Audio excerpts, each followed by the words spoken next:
안녕하세요 학생 여러분, 아빠쌤입니다. 오늘 생활과 윤리 두 번째 강의 시작하도록 하겠습니다. 지난 시간에 공자 얘기했는데 마무리 못 짓고 뒤에 부분 좀 남겨뒀습니다. 시간이 안 돼서. 그리고 공자가 한 사상 중에 당신이 정치를 하고 싶다면 무엇을 가장 먼저 하고 싶은가 했을 때 공자가 대답한 정명이다. 바를 정, 이름명. 이름을 바로잡겠다. 이름을 바로잡겠다는 뜻이 뭐냐? 그러면서 나온 한자 성어가 군군, 신신, 부부, 자자 이런 것들이 나왔었죠. 그래서 임금은 임금답게, 신하는 신하답게, 아버지는 아버지답게, 자식은 자식답게. 이것이 말장난, 말의 반복이 아니라 실제로 그것이 함유하고 있는, 그것이 포함하고 있는 뜻은 굉장히 깊다고 말씀을 드렸어요. 임금이 임금다우려면 그럼 임금이 무엇을 갖춰야 하고 그리고 어떻게 살아야 하고, 신하가 신하다우려면 무엇을 갖춰야 되고 어떻게 행동해야 되고, 아버지가 아버지다우려면 어떻게 아버지의 바람직한 모습은 무엇이고, 그리고 아버지가 어떻게 살아야 하고 어떻게 모범이 되어야 되고, 또 자식이 자식답게 살려면 어떤 모습이 진정 바람직한 자식이고, 그리고 그 바람직한 자식이 되기 위해선 무슨 노력을 해야 되고, 이 모든 것들을 다 포함한 것이 정명이라고 말했습니다. 정명. 다시 한번 써드릴게요. 바를 정, 이름명. 이름을 바르게 한다. 공자의 사상은 이 인의 사상이 대표적입니다. 인이라는 건 제가 인자애인이라는 말씀드렸죠. 어진 사람은 남을 사랑한다. 더 구체적으로 이 인에서 얘기하는 인의 의미는 무조건적으로 사람이기 때문에 존중하고 사랑하고 보살피고 이러는 것이 인입니다. 이 인을 행하면 그 인을 행하는 사람이 당연히 좋겠죠. 그러면 그 인을 행하는 사람에게 많은 무리들이 모여듭니다. 그리고 그 인을 행하는 사람을 지도자로 뽑겠죠. 나를 사랑해주고 나를 보살펴주고 나를 잘 배려해주는 저 사람을 내가 나의 지도자로 모실 겁니다. 그리고 그에게 존경과 순종을 바칠 거예요. 그래서 인을 베푸는 사람에게 많은 무리가 모여서 존경하고 순종하고 이러는 상태가 뭐다? 의라는 상태입니다. 의.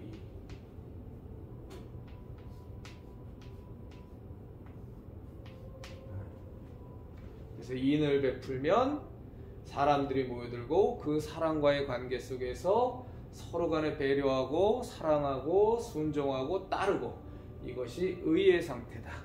그리고 이 의의 상태가 겉으로 드러나는 모습, 인사를 잘한다든가 무슨 명령을 내리면 즉시 그 명령을 이행한다든가, 그리고 지도자는 아무리 속이 상해도 그 어려움을 자기 혼자서 다 감당하고 자기 밑에 있는 사람들에게 괜히 화내고 신경질 부리고 이런 걸 하지 않는, 어렵고 힘들어도 자기 밑에 자기를 따르는 사람을 잘 돌봐주는 그런 모습이 겉으로 드러난 상태를 예라고 합니다. 예.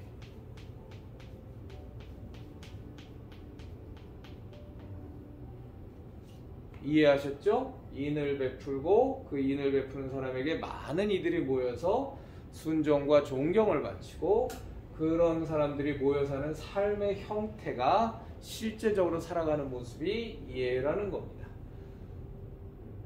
공자는 키가 9척 5천이었다 그래요. 9척 5천.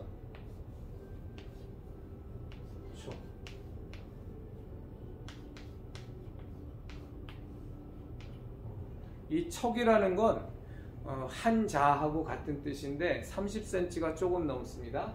그러니까 9척이면 2m 70cm죠. 5촌이면 10촌이 1척이니까 얘는 한 3cm 조금 넘는 거예요. 그러면 2m 70에 15cm면 2m 85.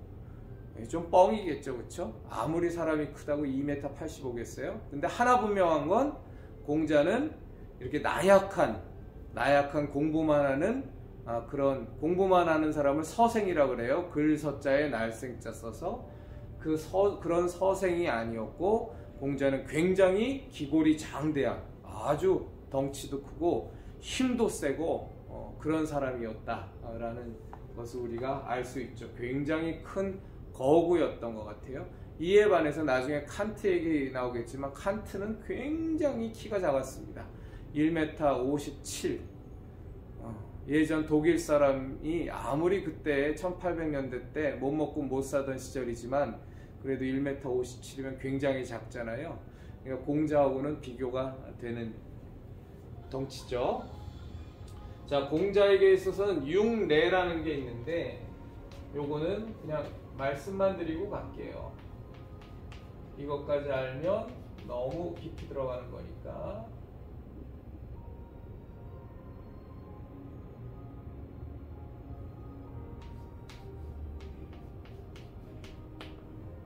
이게 예술할 때 예자입니다. 예기예, 제주예라는 건데, 이 공자의 육례는 실질적으로 사람이 이 당시에는 관직이라면 지금으로 따지면 공무원인 거예요. 공무원이 되는 것이 출세의 가장 전형적인 모습이었기 때문에 이 육례라는 게 뭐냐면, 훌륭한 지도자, 즉 공무원 내에서도 뭐 상위급 공무원이 될 수도 있고 왕이 될 수도 있고, 그런 훌륭한 지도자가 되려면 갖춰야 될 6가지 재주가 있다. 그게 육례예요. 그냥 듣기만 하세요. 그래서 악이라는 건 음악입니다. 실제로 공자는 굉장히 많이 노래도 부르는 걸 좋아했다고 하죠. 그 다음에 사어라고 한다면 활쏘기하고, 그다음에 말타기하고 마차 몰기하고 이런 것을 말합니다. 그리고 서수라면 글서자에다가 그 다음에 숫자 써요. 그래서 소위 말해서 지금의 장부정리, 회계 처리하는 것서부터, 서라고 한다면 뭐 글을 잘 쓴다 뿐만이 아니라 여기서의 서는 뭐냐면 문서 작성법. 그러니까 이 관직에 올라가 갖고 실제로 어떤 일을 처리하려고 한다면 이러이러한 것을 우리가 하겠습니다 하는 그런 막 문서들을 썼을 거 아니에요. 그래서 거기에 소위 말해서 승인을 받고 그렇게 했겠죠. 승인이라는 건 허락을 말하는 겁니다. 그런 거와 관련된 예악 사어 서수에도 능통한 것이 공자였습니다. 그리고 공자의 가장 큰 공헌 중에 하나가 뭐냐면, 공자가 사람들을 가르치기 이전에는 소위 말해서 학교라는 것, 공부를 제대로 하기 위한 학교라는 건 귀족들만 해당이 됐었어요. 그런데 지난 시간에 얘기했다시피 공자의 제자가 몇 명이라고 그랬죠? 3,000명. 그 중에서 출중한 제자가 72현. 그 중에서도 더 탁월한 제자가 공문십철 그랬잖아요. 이렇게 수많은 제자가 공자를 따랐던 것은, 공자는 남을 가르치고 자기에게 와서 공부를 하는 데 있어서 신분을 따지지 않았어요. 정말로 가난한 사람이건, 뭐 벼슬이라고는 해본 적이 없는 사람이건, 아니면 뭐 정말 천한 직업을 갖고 있었던 사람이던, 그런 것들에 대해서 공자는 차별하지 않았어요. 모든 사람이 배우겠다면 다 공자 밑에 와서 배울 수 있었습니다. 그런데 그럼에도 불구하고 공자는 공짜로 가르쳐 주지는 않았어요. 그럼 뭐 어마어마한 수업료를 받았냐? 아니에요. 공자가 남긴 유명한 말 중에 속수지례라고 있습니다. 속수지례.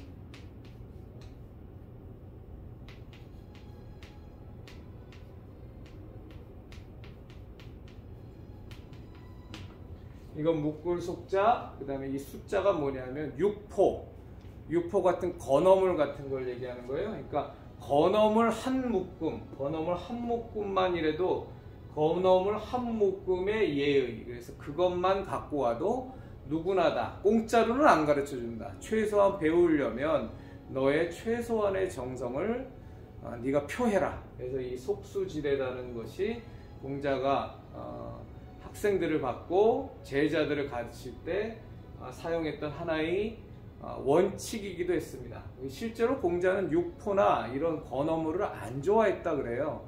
그러니까 이 속수지레라는 말을 뭘 썼냐면 이 건어물이 그 당시로서는 굉장히 지금이야 육포가 좀 비싼 시절이 됐지만 그 당시에는 이 말린 고기라는 거 이거가 참 그 값어치 없는 하찮은 지금으로 따지면 뭐 스팸, 참치캔 뭐 이제 이런 거 정도라고 생각하시면 될 것 같아요. 그것만 들고 와도 다 가르쳐 줬다는 겁니다. 또 공자 얘기 길게 하면 또 너무 길어지니까 이 정도까지만 하고 그 다음에 공자의 사상인 대동사회에 대해서 말씀드리도록 하겠습니다.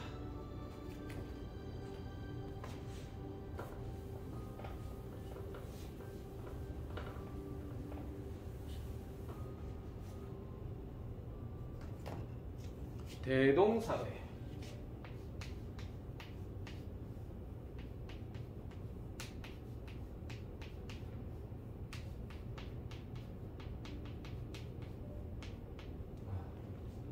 자, 유교에서 유학이라는 거를 정립한 사람이 공자였다 그랬죠. 공자가 유학을 의도적으로 정립했다 그랬나요? 아니라 그랬어요. 공자는 주나라의 예와 악을 굉장히 소중히 여겼고 그것을 잘 정리하다 보니 후대 사람들이 와보니까 이것은 정말 학문으로서의 가치가 있네 해서 유학이라는 것이 만들어졌다고 지난 시간에 선생님이 말씀드렸습니다. 그래서 이 유교에서는 이 대동사회라는 것에 대해서 여러분들이 머릿속에 갖고 계셔야 돼요. 대동사회란 뭐냐? 하나의 이상사회예요. 꿈꾸는 사회, 가장 좋다고 보는 사회. 쭉 설명을 드릴게요. 머리로 이해하세요. 내 어머니, 네 어머니가 없어. 내 자식, 네 자식도 없고 내 돈이 네 돈이고 네 돈이 내 돈이고 열심히 일해서 내가 많이 예를 들어 쌀을 생산하면 그것의 주인은 나지만 그렇지만 가난하고 어려운 사람한테 나눠주는 거에 대해서 아까워하지 않아. 이런 이상적인 꿈꾼 꿈 같은 사회를 유교에서는 대동사회라고 했어요. 크게 하나가 되는 사회. 너와 나의 구분이 없고 너와 내가 이 세상에서 같이 살아가는 존재로서 힘이 센 사람은 더 일을 해서 많은 것을 얻지만 다 내 거라고 주장하지 않고 힘이 없어서 잘 많이 생산하지 못하는 사람에게 흔쾌히 나눠주고 또 나눔받는 사람들은 너무너무 고마워하지만 부끄러워하지 않고 죄의식 갖지 않고 그것을 또 잘 쓰고 그러는 너와 내가 크게 하나 되는 사회다. 이 현실에서는 존재하지 않는 사회죠. 그런데 유학에서는 이 대동사회를 지향이라고 그러죠. 바라보고 추구합니다. 그것이 대동사회입니다.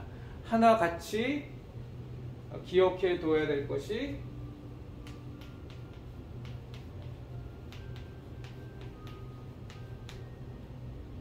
소국 과민의 사회입니다. 소국 과민의 사회. 자, 이거에 대한 한문까지 지금 얘기를 하면 너무 또 벌어지니까 요건 도교, 나중에 우리가 배울 도교에서 추구하는 이상사회가 소국 과민의 사회예요. 작을소 나라고 적을과 백성민. 나라는 조그맣고 백성 숫자는 얼마 안 되는. 그래서 그냥 한 동네 사는 사람들 같이 서로가 서로를 다 알고 그리고 남의 나라를 침범하고 싶은 마음도 없고 남의 나라에서 침공도 받지 않고 뭐 나라가 작기 때문에 뭐 큰 수레나 무슨 배가 필요한 것도 아니고 그냥 그렇게 서로 간에 그냥 별 노력하지 않으면서도 그냥 저냥 서로 간에 그냥 잘 어우러져서 살 수 있는 사회를 소국 과민의 사회라 그래요. 요건 나중에 배울 도교에서 지향하는 사회입니다. 유교에서 지향하는 사회는 무슨 사회다? 꿈꾸는 사회는 대동사회다.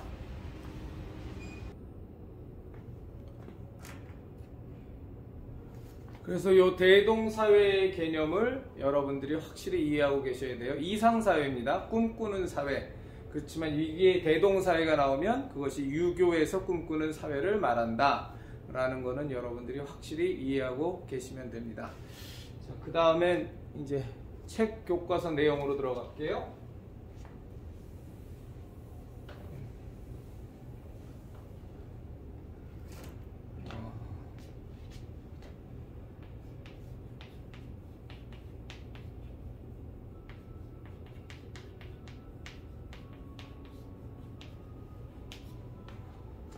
자, 철학이라는 학문이 있습니다. 영어로는 philosophy라고 합니다. philosophy, 지혜를 사랑한다 라는 뜻입니다. 필로가 사랑한다, 소피가 지혜. 그래서 지혜를 사랑한다 라는 뜻을 갖고 있는 학문입니다. philosophy, 철학. 이 철학이라는 용어를 처음 만든 건 일본입니다. 그래서 원래는 희철학이라고 그랬습니다.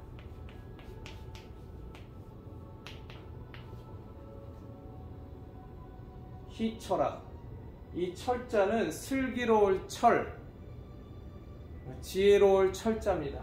그러니까 슬기로워지기를 희철, 슬기로워지기를, 이게 바랄 희자죠. 슬기로워지기를 바라면서 공부하는 학문이 희철학이었는데 여기서 희가 떨어져 나갑니다.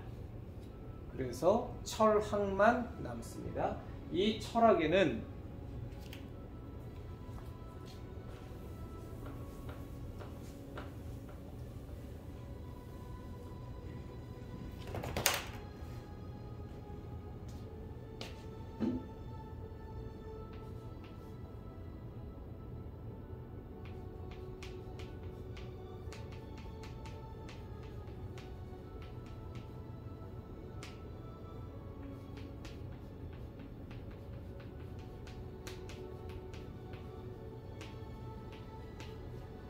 크게 나눠서, 우리 지금 철학 공부하는 건 아니니까요, 이론 철학과 실천 철학으로 나뉘어집니다.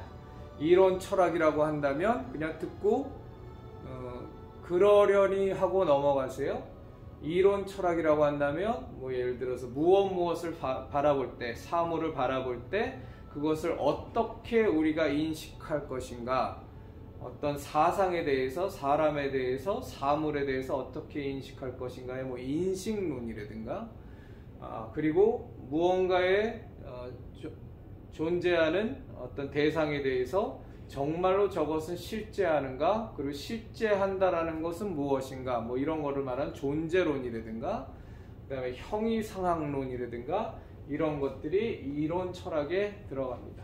그 윤리학은 어디 들어가냐? 요 실천 철학에 들어갑니다. 충분히 이해되시죠? 우리가 살면서 사람이라면 어떻게 살아야 하는가를 공부하는 학문이 윤리학이라고 그랬잖아요. 그러니까 굉장히 실천적이죠. 그래서 이 실천 철학의 많은 것 중에, 철학의 범주가 실천 철학이 많이 있겠죠. 예를 들어서 정치 부분에 있어서의 철학이라고 그러면 뭐 정치 철학, 그 다음에 과학을 하는 사람의 입장에서의 철학이라고 하면 뭐 과학 철학, 많이 있겠지만 그 중에 하나가 윤리학이 들어가는 겁니다. 그럼 이 윤리학에는 또 몇 개의 범주로 나눠요? 윤리학의 범주가 어떻게 되냐? 규범윤리학,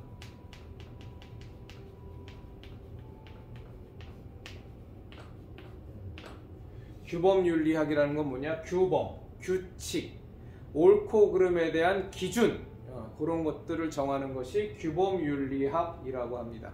윤리학의 사실은 가장 중요한 절대적인 부분이 이 규범윤리학입니다. 그리고 또 하나의 부분은 뭐냐면 실천윤리학이라고 합니다. 근데 이 실천윤리학은 이 실천이라는 단어 때문에 실제적으로 더 오히려 헷갈려요. 어떻게 이해하는 게 좋냐? 응용윤리 혹은 적용윤리라고 보는 게 좋습니다.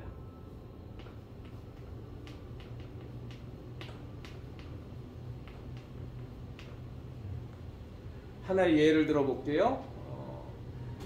몇 해 전에 우리나라가 사실은 오랜 동안 아이를 엄마가 가졌을 때 아이를 낳지 않고 중간에 아이를, 참 표현이 좀 그렇습니다만, 아이를 뗀다, 아이를 지운다 라는 것을 낙태라 그래요. 자, 그런 낙태와 관련돼서 엄마의 권리가 더 중요한 거냐, 아니면 그 태아, 엄마 뱃속에 있는 태아의 그 생명권이 더 중요한 거냐, 이런 거에 대한 굉장히 많은 갈등이 있었어요. 지금도 있습니다. 앞으로도 있을 겁니다. 이런 낙태와 관련, 생명윤리와 관련된 것에 적용하는 윤리학, 그래서 적용윤리학, 응용윤리학 뭐 이런 것들이 됩니다. 요즘 그 인간 복제, 동물 복제 얘기 많이 나오죠. 그러니까 배아세포, 줄기세포를 갖고서 소위 말해서 인간의 장기를 또는 동물을 복제하고 이러는 것이 옳으냐 그르냐, 옳다면 어떤 경우에만 한정해서 옳으냐, 그르다면 어떤 경우는 절대 하면 안 되는 거냐, 이런 생명윤리와 관련된 것들. 그리고 또 하나 예를 들면 이런 게 있을 수 있어요. 그러니까 요즘 인터넷으로 보면 여러분들 댓글들 많이 달죠. 자, 댓글을 달 수 있는 그 댓글 표현의 자유는 어디까지냐? 막말을 해도 되느냐? 그럼 막말은 어느 수준까지부터가 막말이냐? 소위 말해서 쌍욕이 들어가면 막말이냐? 아니면 거친 표현만 들어가도 막말이냐? 이런 우리가 정보화와 관련된 윤리, 이런 SNS 같은 소셜 네트워크 서비스와 관련된 우리가 어디까지 지켜야 되고 어떤 거는 위반하면 안 되느냐, 이런 것들이 다 실제적인 그 분야에 있어서의 응용과 적용과 관련된 윤리학이라고 해요. 그래서 이런 실천 윤리학 분야는 점점 많이 생겨나고 있습니다. 자, 윤리학의 대부분은 무슨 윤리학이라고요? 규범 윤리학. 그리고 또 하나의 분야는 실천 윤리학이 있는데, 이 실천이란 단어 때문에 좀 헷갈리지만 더 이해하기 쉬우려면 응용윤리학, 적용윤리학, 예를 들어서 생명윤리라든가 정보윤리라든가 뭐 이런 것들에 대해서 제가 말씀드렸습니다. 또 하나의 윤리학은 뭐냐면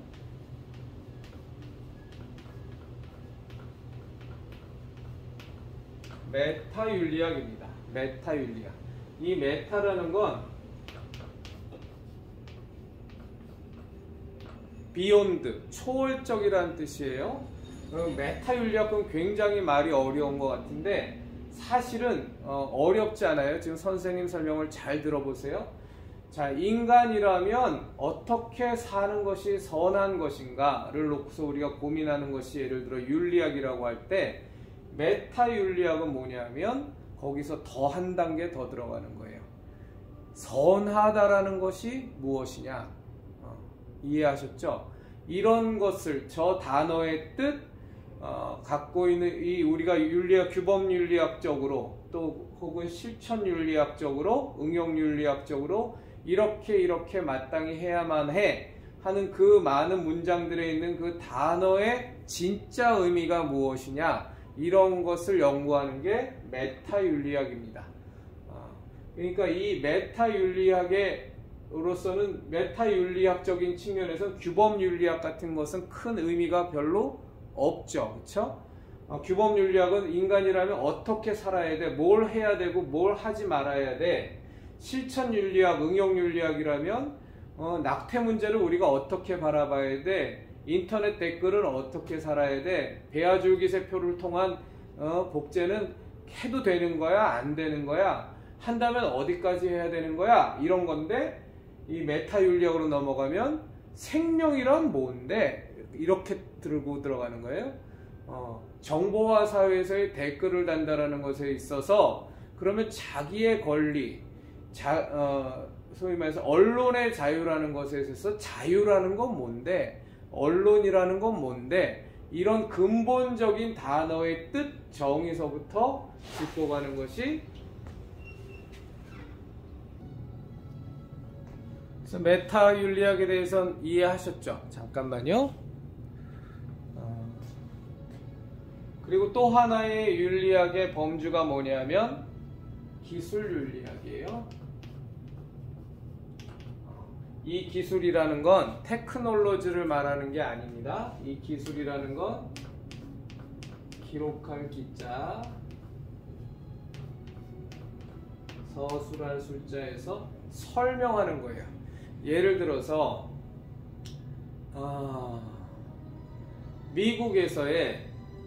미국에서의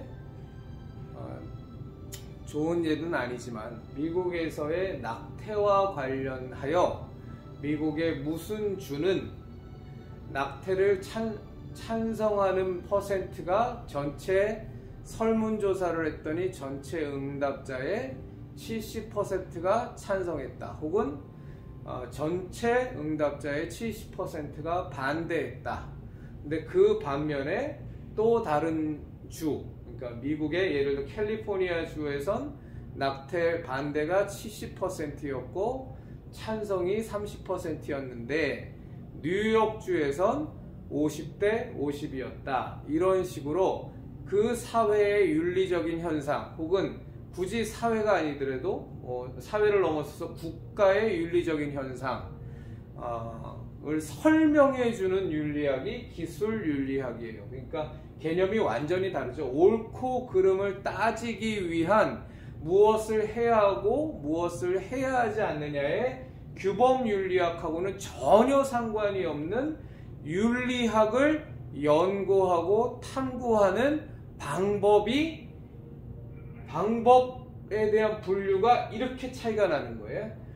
규범윤리학은 무엇이 옳고 무엇이 그르냐, 사람이 살면서 무엇을 해야 되느냐를 연구하는 것이 규범윤리학이고, 실천윤리학, 응용윤리학, 적용윤리학은 이러이러한 낙태 문제라든가 인간복제, 동물복제라든가 그 다음에 정보화의 댓글 사용이라든가 이런 것에 대해서 우리가 어떻게 올바르게 그것을 해석하고 그렇게 해야 하느냐를 따지는 것이 실천윤리학, 응용윤리학, 적용윤리학이고, 그 다음에 메타윤리학은 올바름이란 뭔데, 선하다는 건 뭔데, 거짓이라는 건 뭔데, 위선이라는 것의 뜻은 뭔데, 이렇게 본래적인 의미를 더 깊이 탐구하는 것이 메타윤리학이라는 거고, 기술윤리학은 윤리적인 현상에 대해서 단순히 서술하는 거예요.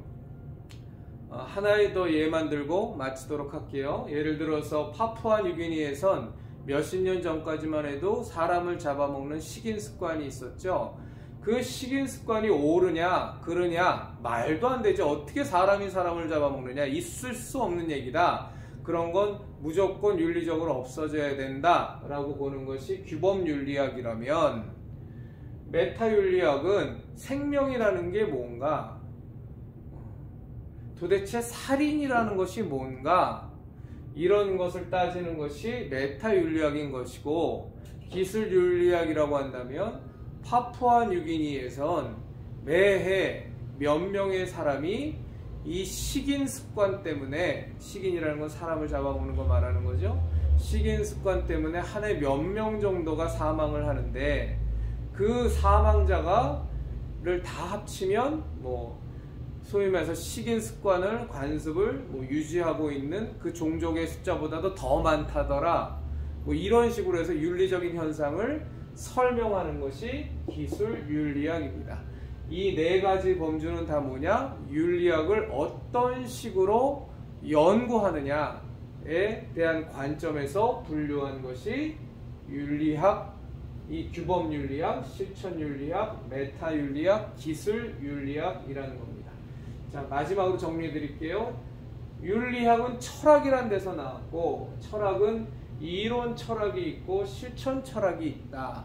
이론 철학은 존재론, 인식론, 형이상학론 이런 것들이 이론 철학인 것이고, 그리고 그 철학에서도 실천적인 적용하는 부분과 관련된 철학들이 많이 있는데, 그 중에 하나가 윤리학이란 분야다. 그리고 윤리학을 연구하는 연구 방법론에는 네 가지가 있는데, 규범윤리학, 실천윤리학, 혹은 응용 적용윤리학, 메타윤리학, 기술윤리학 이렇게 나눠질 수 있다 이겁니다. 중간중간에 영상이 끊겼습니다. 제가 여기가 우리 선생님 일하는 사업장이다 보니까 이렇게 예기치 않게 고객이 들어오시면 잠깐 멈췄습니다. 우리 학생 여러분의 깊은 이해를 부탁드리겠습니다. 그럼 다음 시간에 봐요. 오늘 수고 많이 했습니다, 학생 여러분.